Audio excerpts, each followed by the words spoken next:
ayan 'no, so ito na nga yung sinasabi natin mga kapiksi na, mga blessings guys 'no, kasi marami talagang ito this is your energy, Pisces, malakas yung energy niyo. Dito kayo naka-focus guys talaga sa kaperahan, mga opportunities guys 'no. So this will bring abundance of money, wealth, and riches. Parang makaka-secure kayo ng magandang future, makaka-secure kayo ng magandang trabaho for some 'no, kung kayo ay naghahanap ng trabaho or mapagkakakitaan, parang mase-secure niyo 'yan. At saka yung mga nag-iipon guys, kung meron kayong mga iniipon.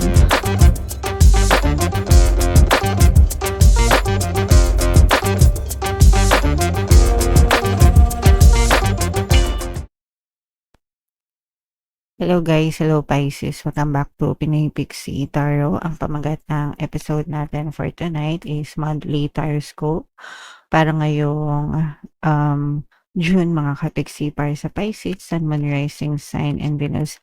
By the way guys, sa dulo ng video magkakaroon tayo ng yes or no pick o card reading. Ito yung deck na gagamitin natin guys, no? Pwede kayo magtanong ng isang tanong answerable by yes or no.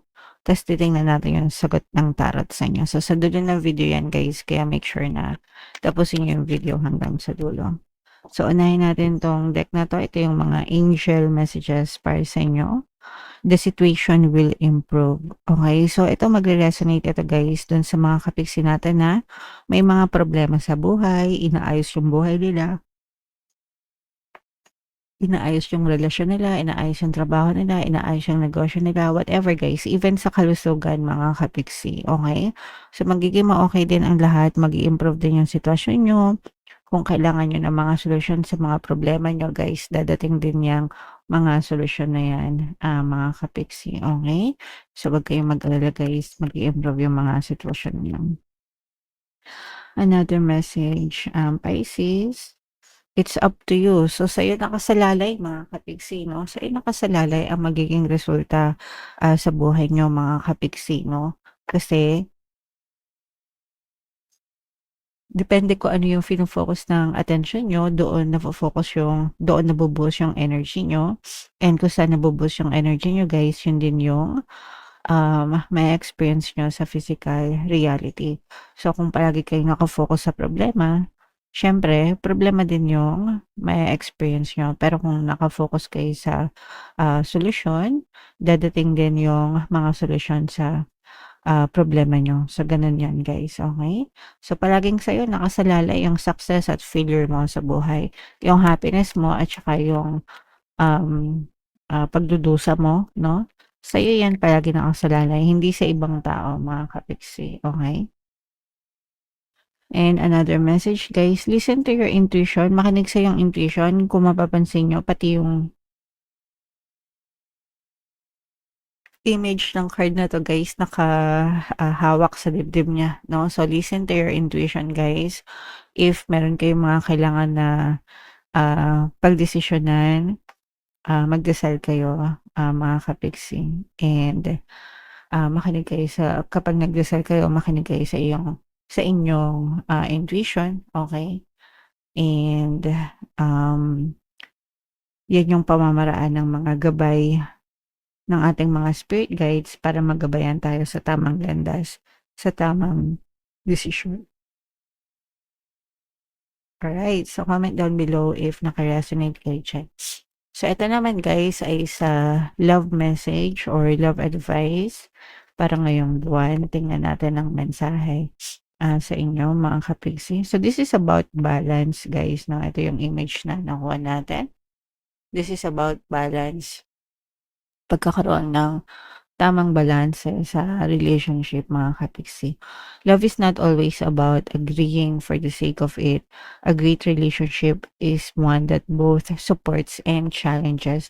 So, syempre, pag sa support, nararamdaman natin yung pagmamahal, and kapag may mga challenges naman, nandyan naman yung mga problema. Parehas yun, guys, susi para sa isang long-lasting na relationship. Walang relationship na nagsusurvive na hindi nagkakaroon ng problema and challenges. Kasi dun sa mga problema na yun, doon nyo makikilala lalo yung isa't isa, and you grow together, no? You grow together in the relationship through those challenges through those turmoils. So, parehas dapat ina-appreciate nyo both magaganda and hindi magagandang nangyayari sa relationship para mas lalo pang maging strong yung relationship. Hindi naman ibig sabihin is palagi kayo mag-away, guys. Kaya nga balance, 'di ba? Yung minsan na away, okay lang yon as long as you are both, willing to make amends. Ibig sabihin, willing kayo na makipagbati, willing kayo na ayusin, willing kayo na, intindihin 'no, aralin yung mga lessons dun sa mga, problema niyo, guys, okay. Alright, so comment down below if naka-resonate kayo diyan sa message na yan. So, ito yung ating deck, guys. Shuffle natin 'to, hanapin natin yung energy ng Pisces. Habang shuffle ko 'to, guys, panoorin niyo muna yung video natin regarding sa ating paano mag-manifest ng abundance video course. Kapiksi, sawa ka na ba sa mga struggles at hirap sa buhay mo? Masipag ka ba at masikap sa buhay ngunit hindi ka pa rin umaasenso? Ilang beses ka na bang nag-attempt magnegosyo at mag-invest pero palagi ka pa rin nalulugi? Sa pagkakataon na ito ay maaaring may subconscious beliefs ka na nagiging balakid sa iyong pag-unlad at pagyaman. Introducing, paano mag-manifest ng abundance video course. Dito ay matututunan mong ma-overcome ang mga balakid mo para tuluyan ka ng umunlad, umasenso, sumagana, maging matagumpay, successful at maswerte sa iyong kabuhayan, pera, trabaho, negosyo sa lapi at kaperahan ng bonggang-bongga.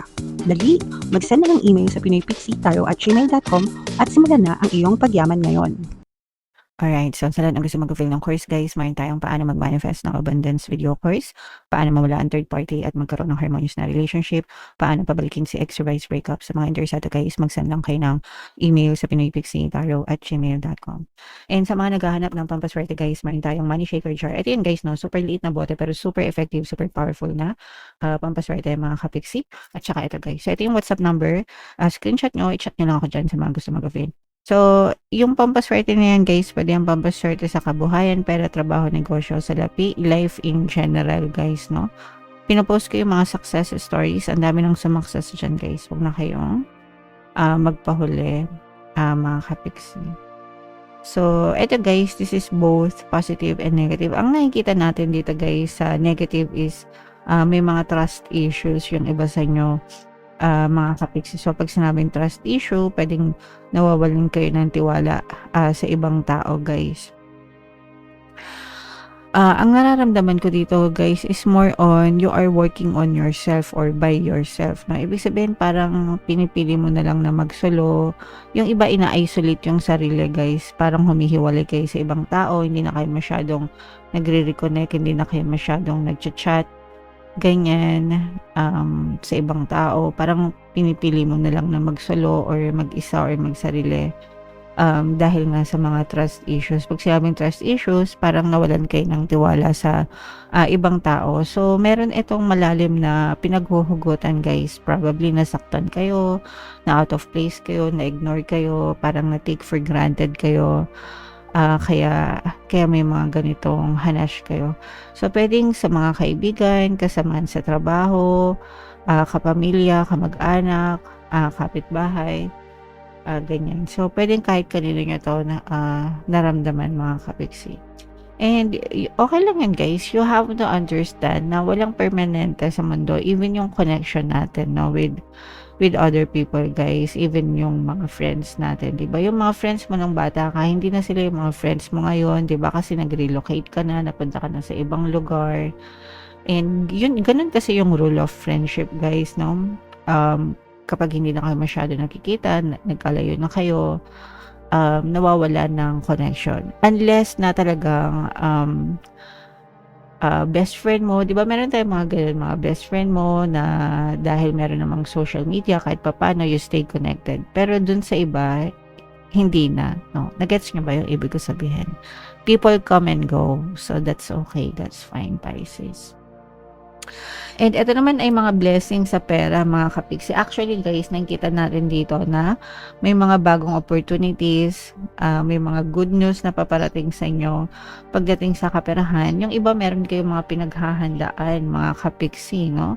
Meron kayong mga pinaghahandaan, probably sa panahon ng tag-ulan, especially ngayon, guys, no? Diba, malapit ng magtag-ulan, mga kapiksi. So, habang kaya niyo pa mag-ipon na kayo. Parang mga langgam guys, 'di ba yung mga langgam kapag tag-araw talaga naglalabasan sila, naghahanap sila ng food para pagdating ng tag-ulan meron silang makakain. So parang ganun din yung energy niyo mga kapigsi. So habang kaya niyo pa, habang malakas pa kayo, work, habang meron pa kayong source of income, samantalahin nyo kasi hindi natin malalaman, di ba, kung hanggang kailan tatagal yung ating mga sources of income mga kapiksi.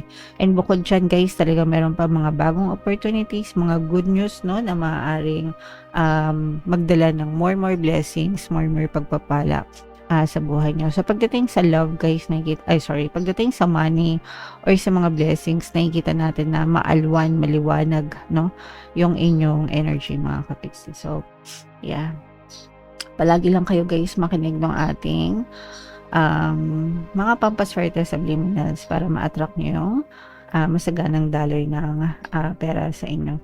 Very heightened yung energy nyo guys. Ibig sabihin lahat gusto nyong subukan, lahat gusto nyong itry.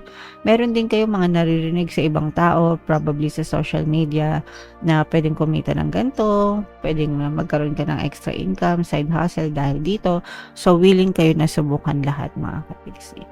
So, try and try. Basta kailangan marunong kayo mag-filter ng mga legit na opportunities versus dun sa mga mapagsamantala. Kasi marami ding mapagsamantala sa social media, guys. Ayan, no? So, ito na nga yung sinasabi natin, mga kapiksi na mga blessings, guys, no? Kasi marami talagang, this is your energy, Pisces. Malakas yung energy nyo, dito kayo nakafocus guys talaga sa kaperahan, mga opportunities guys, no? So this will bring abundance of money, wealth, and riches.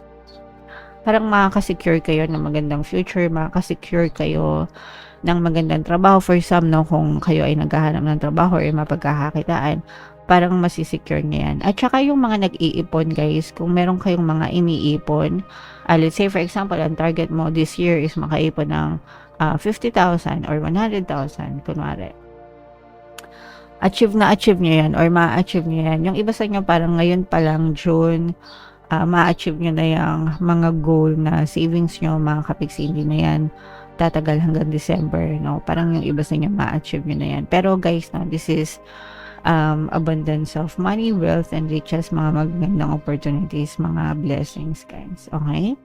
Alright. And ito naman, guys, these are problems. Ito yung mga problema nyo sa buhay. Yung iba, maraming problema sa buhay, maraming hanash, maraming responsibilities, guys, no? Pero, I'm sensing this is more on sa pasukan kasi marami, sa mga kapiksi natin, mga magulang, parents, or may mga pinag-aaral, guys, no, medyo mabigat yung burdens dahil nagpapaaral kayo, pero kapag natapos yung pasukan, guys, makakahinga din kayo ng maluwag-luwag, mga kapiksi. Okay? So, ganun talaga, guys, kapag nagpapaaral, no, gumagastos talaga. So, okay lang yan para sa mga anak nyo naman yan. Alright, so comment down below, Pisces, if feeling nyo nakaresonate kayo dyan, guys. Ito na yung ating yes or no pick a card reading. Huminga ng malalim, guys. Tapos itanong sa isip nyo yung tanong na gusto nyong malaman for June. And then, pili kayo ng isang card, mga kapiksi.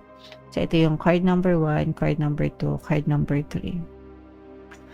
Kung card 1 ang napili nyo, guys, ang sagot sa tanong nyo ay yes. Kung card 2 naman, ang sagot sa tanong nyo ay no. Kung card 3, ang sagot sa tanong nyo ay yes, mga kapiksi. Okay? So, comment down below, guys, if naka-resonate kayo. Again, guys, i-mind nyo na itong mga blessings na to, mga kasaganaan na to sa pera, mga magagandang opportunities, no? Yan yung positive energies for you, mga kapiksi. For more tarot readings, ito yung playlist nyo. Ito naman yung ating success stories ng paano mag-manifest ng abundance video cards. Panoorin nyo itong video natin, guys, about money shaker jars. Thank you for liking, sharing, and subscribing. See you next time, guys. I love you all. Have a nice day. Bye-bye.